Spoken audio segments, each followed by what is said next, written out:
Bro ఇప్పటికైతే కూటమి గెలిచి 1 మంత్ అయితే ఉంది. పాలన ఎలా అనిపిస్తా ఉంది? పవన్ కళ్యాణ్ కాబట్టి అటు చంద్రబాబు గారిని, లోకేష్ గారిని ఎలా అనిపిస్తా ఉంది? నిజంగా చాలా బాగా అనిపిస్తాను. నిజంగా ఇప్పుడు చూడనంత మంచి రాజ్యం, చాలా ప్రశాంతంగా క్లీన్ పాలిటిక్స్ కనిపిస్తుంది. సో మేము చూడండి మంచి నాకు బాగా నచ్చిన విషయం ఏంటంటే మొన్న ఒక అమ్మాయి తప్పిపోయింది. సో ఫ్రాక్షన్ ఆఫ్ సెకండ్లో నిజంగా పవన్ కళ్యాణ్ దాన్ని కనిపెట్టాలి, అమ్మాయిని తీసుకురావడం అనేది ఇట్స్ గ్రేట్ థింగ్ అని చెప్పొచ్చు. నిజంగా చాలామంది పొలిటికల్ స్టార్స్ ఉన్నారు ఈ రోజుల్లో, వాళ్ళు పోటేసేది ఒక దగ్గర, వాళ్ళు ఉండేది ఒక దగ్గర. కానీ పవన్ కళ్యాణ్ లాంటి ఒక నిజమైన నిక్కసైన లీడర్ ఉండడం వల్ల సో నిజంగా పిఠాపురంలో సొంత ఇల్లు తీసుకున్నాను. నిజంగా ఇది కదా రాజకీయం అంటే, ఇది కదా మంచి క్లీన్ పాలిటిక్స్ అనిపిస్తుంది. సో నాకు బాగా నచ్చిన విషయం ఏంటంటే నిజంగా పవన్ కళ్యాణ్ అనే వ్యక్తి నిజంగా రాజకీయాలు చాలా విమర్శలు ఎదుర్కొన్నారు. 10 years లోపల ప్యాకేజ్ స్టార్ అన్నారు, 2 పెన్నులు అమ్ముకున్నారు, రెండు చోట్ల నిలబడి ఓడిపోయిన అన్నారు. నిజంగా అట్లాంటి వ్యక్తులకు అందరూ నిజంగా కుర్తి మార్తబెట్టినారు. నిజంగా 2 చోట్ల ఓడిపోయిన అన్నారు, అన్ని చోట్ల గెలిచి చూపించండు. 21 ఎమ్మెల్యే పోటీస్ 21 గెలిచారు, 2 పార్లమెంట్ పోటీస్ 2 గెలిచాడు.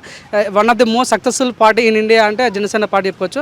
అంతేందుకు మొన్న నరేంద్ర మోడీ క్లియర్ చెప్పాడు ఏ పవన్ అయ్యా ఇదే అని. సో నిజంగా ఇట్లాంటి వ్యక్తులు చూస్తుంటే చాలామంది యూత్కి అరే నిజంగా రాజకీయాలు రావచ్చు అన్న ఫీలింగ్ కలిగింది. నిజంగా అప్పుడు రాజకీయాలు అంటే భయం ఇస్తాను, డబ్బులు ఉన్న వాళ్ళు చేయాలి, లైక్ ఒక పై అధికారులు చేయాలి, లైక్ బాగా బలిసంలో చేయాలన్న ఫీలింగ్ ఉండేది. నిజంగా పవన్ కళ్యాణ్ చూస్తుంటే నిజంగా రాజకీయాలు ఎవరైనా చేయొచ్చు. ఎందుకంటే ఒక మొన్న టీ యాప్ ముందు ఉదయం కూడా పార్లమెంట్ గెలిపిస్తుంటే మాకు చాలా హ్యాపీనెస్ అనిపించింది. నిజంగా క్లీన్ పాలిటిక్స్ కనిపించింది అనమాట. సో నిజంగా అంటే మీరు చూసిన పోయిన ప్రభుత్వంలో ముక్కలు అన్నారు, ఇంటికి పార్సల్ డోర్లు నెరవేర్చారు. నిజంగా ఈ ప్రభుత్వం చూస్తుంటే మొన్న క్లియర్గా అనౌన్స్ చేశారు ఉస్కా ఫ్రీ అని. సో నిజంగా ప్రభుత్వం మీరు చూడన్న ఉస్కా ఫ్రీ అనేది నిజంగా మధ్య వర్గతలే బాగుపడుతుంది. మళ్ళీ ఏంటంటే ఫ్రీ బస్ అంటారు లేడీస్కి, అది కూడా చాలా బాగుంటుంది. లైక్ సిలిండర్ అంటారు. నిజంగా ఇదంతా నిజంగా అంటే ఈ ఫ్రీ బస్ అనేది కూడా మంచి కాన్సెప్ట్ అండి. నిజంగా తెలంగాణలో కర్ణాటక బాగా ఇంప్లిమెంట్ అయింది కాబట్టి ఈ ఫ్రీ బస్ అనేది మెయిన్గా మీరు చూడండి బస్సులలో ఎమ్మెల్యే ఎమ్మెల్సీ ఉంటుంది. The seat belongs to MLA MLC అంట. అండ్ లైఫ్ లాంగ్ కూడా ఎమ్మెల్యే అంటాడు బస్సులో చూస్తాడు. అండ్ బస్సులో వాడే కేవలం మధ్యతరగతి వాళ్ళు కాబట్టి ఈ మధ్యతరగతి వాళ్ళకి నిజంగా ఫ్రీ బస్ పెట్టడం అనేది చాలా బాగా అనిపించింది. నిజంగా మంచి క్లీన్ మంచి అంటే ఒక సెంటిమెంటల్ కాకుండా చాలా మంచిగా బాగా అనిపించింది. కానీ నాకు మెయిన్గా డిసప్పాయింట్ అయిన విషయం ఏంటంటే రెడ్ బుక్ అని ఒకటి తీసుకొచ్చారు.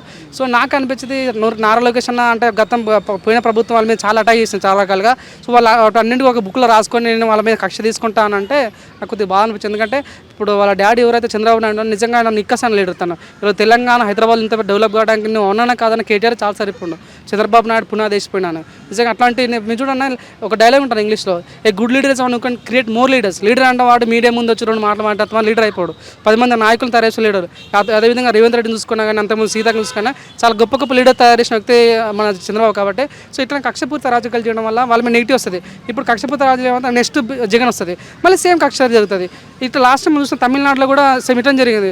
లైక్ జయలలిత ఓడిపోయినప్పుడు ఆయన అటాక్ చేయడాలు, ఆయన అటాక్ ఈయన చేయడాలు ఇవన్నీ వద్దు. సో ఇప్పుడు కొడాలి నాని కానీ రోజు కానీ వాళ్ళ మీద మనకు కోపం ఉంది.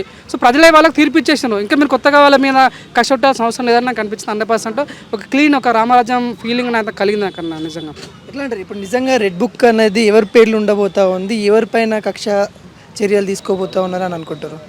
అవునని కదా హోమ్ మినిస్టర్ చెప్పిందన్న. ఫస్ట్ మీరు ఎవరు వదలరు అని అంటే 100% కొడాలని ఫస్ట్ లిస్ట్లో ఉంటారు అని చెప్పారు. అలా చాలామంది ఉన్నారు. కానీ నాకు అనిపించింది తప్పు చేసే శిక్షణ తప్పు కాదు ప్రజాస్వామ్యంలో, కానీ కక్షపూరితమైన చేయడం అనేది తప్పు.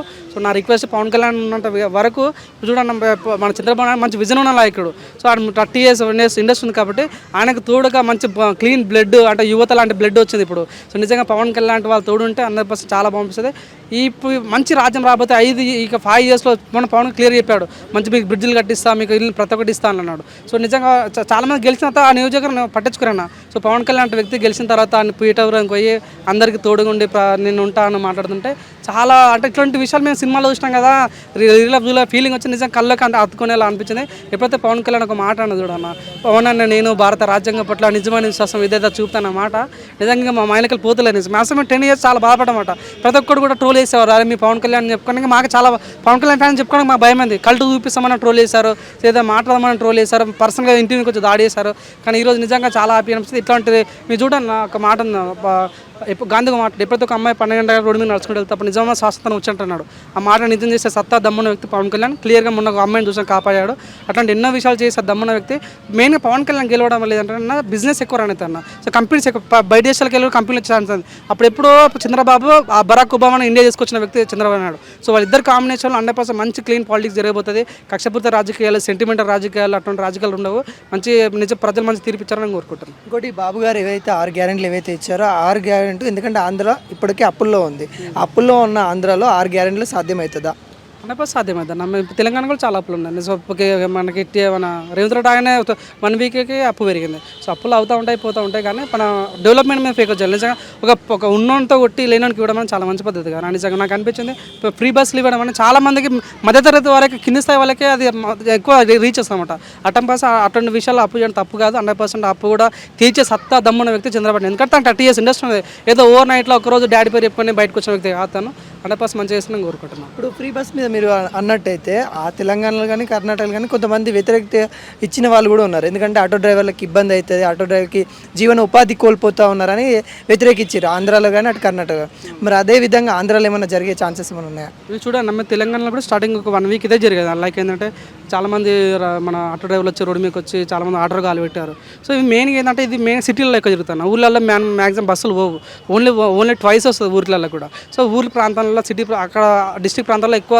బస్సుకి ఇబ్బంది ఉండదు అంటే ఆటో డ్రైవర్కి ఏమి ఇబ్బంది ఉండదు ఓన్లీ సిటీ హైదరాబాద్ ప్రాంతాలలో లైక్ సిటీ ప్రాంతాలలో ఆంధ్రప్రదేశ్లో కూడా వాళ్ళ క్యాపిటల్స్ అమరావతి ప్రాంతాలలో ఎక్కువ bus problem auto driver problem ఉంటుంది తప్ప కానీ ఊళ్ళలో ఎక్కువ ఇబ్బంది ఉండదు సో మెయిన్గా ఒక మధ్యతరగతి బాగుపడుతుందంటే తప్పేముందన్న 100% మంచి అయితే 100% వాళ్ళు కూడా ఒక వాళ్ళు ఏదైతే వాళ్ళు పెట్టుకున్నారో వాళ్ళ నా 6 గ్యారంటీలో ఆటో డ్రైవర్లు కూడా సపరేట్గా పెట్టుంటారు 100% వాళ్ళు చేస్తారని నమ్మకం నాకు ఉంది చేస్తారు ప్రతి ఒక్కరు హ్యాపీ ఫీల్ అవుతారు అనుకుంటున్నాను. బ్రో ఇప్పుడు మన ఆంధ్రలో అని అంటే ఒక మాట బెంగళూరుకి వెళ్ళిపోతారు ఇటు పోతే హైదరాబాద్కి వెళ్ళిపోతారు ఉద్యోగాలు దొరకవు సొంత రాష్ట్రంలో అసలుకి ఉండరు ఈ చుట్టుపక్కల ఉన్న రాష్ట్రాలకు వెళ్ళిపోవాల్సిన పరిస్థితి వచ్చిందని చాలామంది ట్రోల్ చేస్తూ ఉన్నారు వాళ్ళకి ఏమైనా సమాధానం ఇచ్చేలాగా ఉంటుందని అనుకుంటున్నారా జాబ్లు ఏమైనా క్రియేట్ చేస్తారు అనుకుంటారా? 100% నిజంగా చాలామంది మా ఫ్రెండ్స్ కూడా ఆంధ్రప్రదేశ్లో ఉన్నప్పుడు చాలామంది ఎంటెక్లు బీటెక్లు చేసి హైదరాబాద్కి వచ్చి స్విగ్గీ డెలివరీ పిజ్జా డెలివరీ ఇస్తాను చాలా బాగా అనిపించింది అన్న అరే మేము చదివింది నేను చేసిన 10 అని చాలా బాధపడ్డారు అంటే లైక్ ఎప్పుడు చూసినా మన ఏమంటారు పథకాల మీద ఫోకస్ చేస్తున్నారు మమ్మల్ని ఎవరు పట్టించుకోవట్లేదు అని ఆ ఉసురు ముట్టి ఇక తెలంగాణలో కేసీఆర్ ఎగిరిపోయాడు అదే ఉసురు ముట్టి నిరుద్యోగులతో పెట్టుకుంటే అదే ఉసురు ముట్టి ఆంధ్రప్రదేశ్లో జగన్ ఓడిపోయాడు సో నిరుద్యోగులతో పెట్టుకుంటే మెయిన్ అంటే చాలా రాష్ట్రాలుగా అలకులం అయిపోతుంది 100% పవన్ కళ్యాణ్ తెలుసు నిరుద్యోగులు అంటే ఏంది యూత్తో బాగా మాట్లాడే సత్తా ఉన్న వ్యక్తి 100% వాళ్ళకు తదుపరి చర్య తీసుకునే వ్యక్తి కాబట్టి మన జాబ్ క్యాలెండర్ రిలీజ్ చేసే ఛాన్స్ మెగా డిఎస్సీ కాబట్టి నాకు నమ్మకం ఉంది 100% నాకు నమ్మకం ఉంది ఏంటంటే చంద్రబాబు మంచి విజన్ ఉన్నాయి ఎంతోమందికి నేను ఏదో టీడీపీ వాడికి అమ్ముడు పోయే వ్యక్తిని కాదు ఏదైనా డబ్బులు ఇచ్చి చెప్పని చెప్పలేదు కానీ ఆయన చేసిన విజన్ అట్లాంటిది ఇక్కడ హైదరాబాద్లో నేను నిజంగా ఉన్నందుకు చాలా గర్వంగా ఫీల్ అవుతున్నా ఒక స్విట్జర్లాండ్ ఒక నిజంగా మలేషియా లాంటి ఫీలింగ్ వస్తుంది హైదరాబాద్ చూస్తుంటే సో నిజంగా చాలా బాగుంటుంది 100% మరికొన్ని రోజుల్లో ఒక 3-4 సంవత్సరాలు 100% అమరావతి కూడా మంచిగా స్విట్జర్లాండ్గా కాబోతాను అనుకుంటున్నాను.